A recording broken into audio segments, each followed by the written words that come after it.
It's mailbag time, and I'm your host, Harrison Graham. You're watching the Chiefs Report by Chat Sports, and on today's show, you submit your questions, and I answer them to the best of my ability here on the show. So hashtag Chiefs or Super Chat to load up those questions.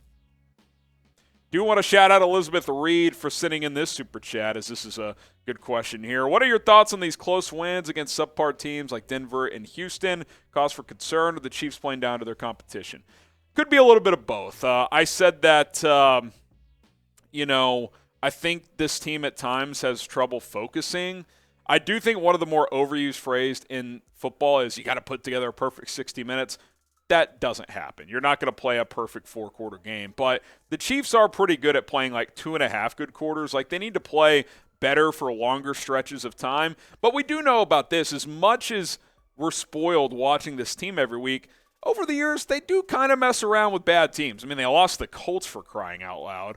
Denver, they almost blew a 27-0 lead. Texans, so I mean, they're kind of known to do that, but more often than not, they rise up in the big games. So I'm not overly concerned. Am I a little concerned? Yeah, I'm a little concerned. It's more of a frustration thing than a concern thing, though, I would say.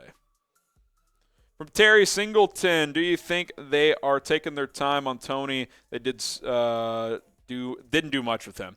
Yeah, I mean, they're not going to rush him back to being, full-time guy. He had one catch for 5 yards. So what they don't want to do is, put him out there full throttle, 50 snaps a game, and then he retweaks the hamstring. So I think they're easing him back in. So we'll see if he plays more this week against Seattle. I would imagine his workload will increase a little bit, but got to ease him back in and hopefully get him full stride going into the playoffs.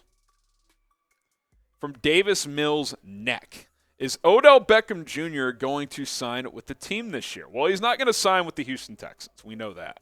I'm starting to think the answer is going to be no. I mean, we got 3 weeks in the regular season left. The reports coming out of Dallas is that, one, Jerry Jones still wants him, but they don't think he's going to be healthy until mid-January, which would be first, second round of the playoffs. So I don't know. I kind of think that he's not going to end up signing with the team until the offseason for next year. So we'll see what happens there, but clock's ticking. I mean, this season, it's getting close to the end here. From Tony Fuentes, do we need a new kicker? So we actually have Harrison Butker's stats that we can go to here real quick. But here's what I would say before, we all say, oh, let's dump Harrison Butker. He's washed. He's not that guy anymore. And we'll throw the stats up on screen here. And they're not pretty, right? I mean, 76%, that's below league average for him, especially it's a career low by a wide margin. He's like a career 88% guy, and he's 76% this year. Missed 3 extra points as well. What I would say here is I would proceed with caution, and here's why. Number one, there's no one on the streets that I would have great confidence in being a better option. They're on the street for a reason because they're very inconsistent. I mean, 76% is probably better than any guy on the street, or at least close. Harrison Butker has a great track record, but he has struggled this year. It's frustrating, and I do want him to kick the ball better. Dustin Colquitt, former Chiefs punter, has called out Tommy Townsend a little bit as not doing a good job as a holder, but he's got to make more kicks. It's simple. The Chiefs special teams, Dave Toub, they got to figure out what's going on because what you can't afford is this guy missing key kicks in the playoffs. You just can't have it. So I'm hopeful that he'll get back to elite form, but I'll admit it's been a bit of a concern as of late. From Aiden Bryce, what position should the Chiefs get in the next draft?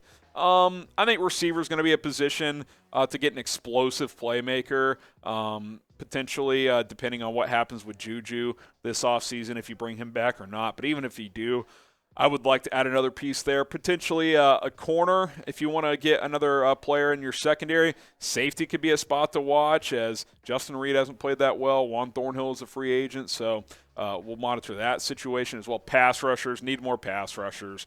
So there's a few different areas that the Chiefs could go here. Hey, here's the deal, though. 7 straight AFC West championships, and if you want to get your gear, AFC West champs today, go to chatsports.com/AFC West. Got T-shirts, hoodies, hats, long sleeves, perfect items to get this holiday season. And if you fast track the shipping, depending on when you order this, you might get this before Christmas. If you're watching live on Monday, you probably will. Now, if it's the 23rd, 24th, you may not. But, hey, just pull the whole, I ordered it and they were backlogged. Should have been here by Christmas. I don't know what to tell you. Chatsports.com/AFC West. Great gear. AFC West champs for a 7th straight year. That hoodie, really good-looking hoodie. From King Lewis, why do we play down to the competition? I don't know. I mean, I think, what's frustrating about the game against the Texans is the Chiefs outgained Houston 502 to 219. Penalties, turnovers. You got to cut that stuff out. The Chiefs have consistently lost the turnover battle this year, and they're still 11-3. I think it does speak to their greatness and to how good Patrick Mahomes is, but they're -6 in turnover margin now. That's not what a Super Bowl team does, but they've been able to overcome it. But you can't do that in the playoffs. Like, if you have 80, 100 yards in penalties and turn it over more than twice and don't create takeaways, I mean, you're going to get beat. I mean, that type of numbers, you're not beating Cincinnati or Buffalo by doing that. Subscribe to the Chiefs Report if you want more Chiefs news and rumors videos, plus live streams, injury updates, previews, playoff picture updates, and a whole lot more. So go ahead and subscribe. We're trying to get to 35,000 subs. Help us get there by hitting that sub button. Cole Keller, so you think Mahomes can break his career record for touchdowns, which is also the Chiefs' record? I think it's possible. I mean, he's got 35 passing, 3 rushing this year. That's 38 total. In 2018, his Super Bowl season, he threw for 50. How many did he rush for? I've got it pulled up here. Rushed for 2, so 52 total. He's got 38. He's got to get 15 in the final 3 games? Probably not. He probably won't get 15 more. I think that'd be 5 a game. I don't know if he's getting to 52. I think he could get to like 47, 48 total maybe, but even then you're probably looking at like 4 a game. So seems unlikely, but hey, you never know. Patrick Mahomes is legendary. Chad Jamison, Thornhill's a free agent after this year. Would you re-sign him? If so, what contract would you give him? I give him like a water 2-year deal, $5 million per. 2-year $10 million, 2-year $12 million. I'd be open to that. I don't think he's someone who's going to get like elite safety money. Like, I don't think he's getting $12 million a year. So I'd give him like a mid-tier type of contract like that. But if he doesn't want it, if he wants to try and chase more, then I'd probably just let him go. But if you do let him go, you got to figure out safety. I mean, I think Brian Cook can step in and start, but is a Brian Cook Justin Reed combo good enough? I don't know. Justin Reed needs to play better. There's no doubt about it. What is your favorite holiday? Let us know in the comments. It is Christmas season, and we just passed Thanksgiving. We got New Year's coming around, so let us know what your favorite holiday is. I'm a Christmas man myself, but I want to know what the kingdom's thinking. Shout out Elizabeth Reed with another super chat, $20. She says, I personally really like Pacheco, but he does have a history of turnovers. 4 on the season. I don't know the exact number, but he does have at least 2 or 3 fumbles. Look, I do think he's learning and developing. He's a 7th-round rookie, right? I like the way he runs. He's physical. He does have a minor fumbling problem. That's something to work on, though, right? I think that's something that's fixable. I don't think, there's certain things in sports that you can't fix, right? Like, at some point you tap out in your speed or you tap out in how strong you can get. But you can have better technique and you can improve in those type of things. So I think that Pacheco, just take that little extra, that focus and that, get that extra hand in there to protect the football, especially when you're about to get hit, is something he can work on. But I like where he's at overall. I mean, he runs hard, he gets downhill, he breaks tackles. I like what I've seen from the rookie out of Rutgers. From Tukey, would you trade for Diontae Johnson? Obviously, that'd be this offseason because trade deadline has passed. He'd be fun in this offense, I'll tell you that. I don't know how much he'd have to give up. That seems unlikely. Like, Pittsburgh traded Chase Claypool at the trade deadline.